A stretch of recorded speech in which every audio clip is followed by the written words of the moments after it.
Good morning, St. Francis. Good morning, people of God. It is Monday, the 12th day of August, 2024, Monday of the 19th week of the year, the 19th week in Ordinary Time. Getting excited because in 2 days from now, the Franciscan School opens up, beginning our school year after the very short summer that we had. It's going to be very nice to have them back again and to be able to have the campus buzzing with activity during the weekdays. It's been very quiet and sad while everybody has been gone. So on this, let's see, the nut thatch boxes, I think are back, over there on that side over there, still working and still serving our feathered friends very well here at St. Francis. Our readings for today on this Monday of the 19th week of the year, Ezekiel, we moved to. Jeremiah has brought us into the exile. Now Ezekiel helps us journey through the exile of Israel. In the 5th year of the exile of Jeconiah, it begins. Again, the last king of Israel, last king of Judah, who is brought into exile with the other Israelites. A great vision appears to Ezekiel. Again, he is an older person than Jeremiah was, and God calls him to prophesy.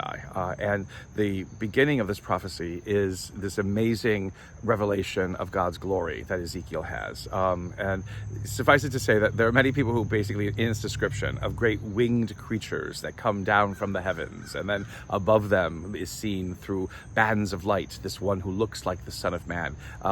Those with great imagination basically say, this shows that aliens visited the ancient world many centuries ago, many millennia ago, and here is Ezekiel recording it. Maybe not.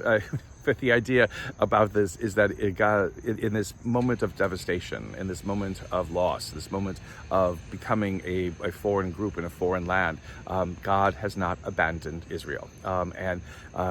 Ezekiel's prophecy begins with this great manifestation of God and God's majesty that will redeem Israel, that will bring Israel back, that will journey with Israel through this time of pain and loss, because Israel has instigated it itself in not being able to recognize the fact that it was not following God's rules and God's laws the way that it should, and then walked away from God's relationship. Because of this, Israel is now in exile, but Israel is not alone. Israel is not lost. God is there to rescue Israel and to bring Israel back after a certain time. And so this manifestation of God's glory, giving hope to Israel, beginning to give strength to what it is that Ezekiel is going to have to prophesy and help Israel understand in this moment in their lives.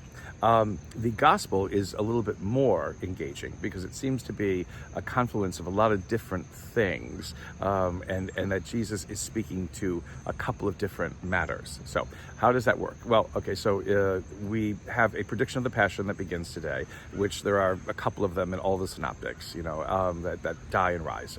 But then it goes on to this encounter that Peter has with some scribes and Pharisees, who basically ask, does your master pay the temple tax? What was the temple tax? Well, every male, a Jewish person, was of the age of 18 or 19 or something like that, was required to pay a tax to help in the upkeep of the temple. Simply done.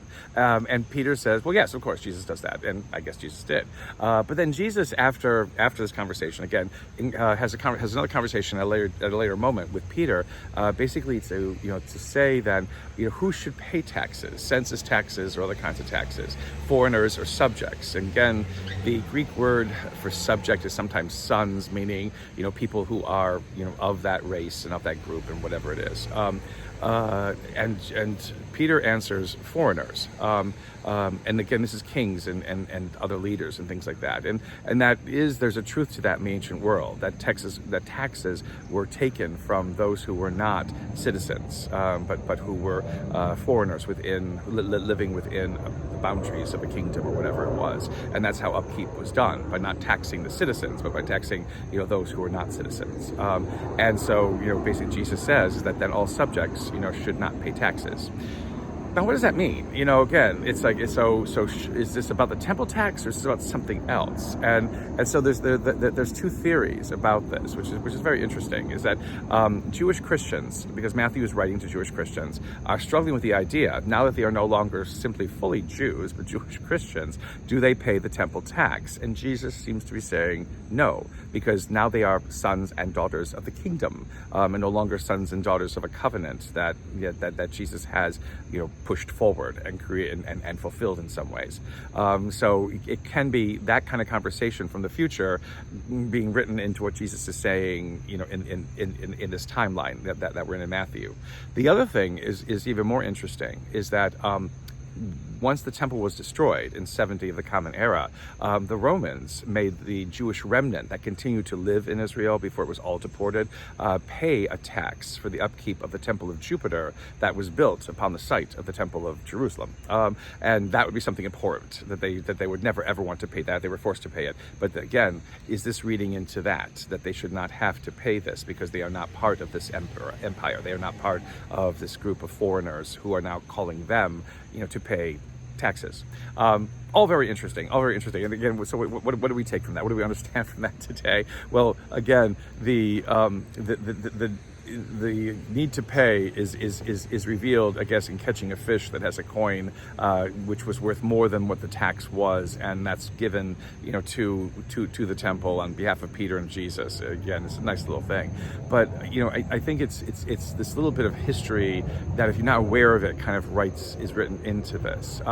We do what we can, in being able to become part of the communities and societies that we live in, but it's always knowing that we are more than just the community and the society that we live in, that we are called as believers to something more in our life, to something more to live for, to something more to have loyalty to and to allegiance to, more than just our nations and our communities and our cultures and whatever have you.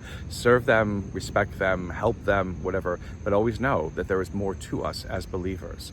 We think differently, we act differently, we hope differently, and that's what makes us, unique as witnesses of God in this world. A blessed day, St. Francis and people of God. May the Lord give you his peace.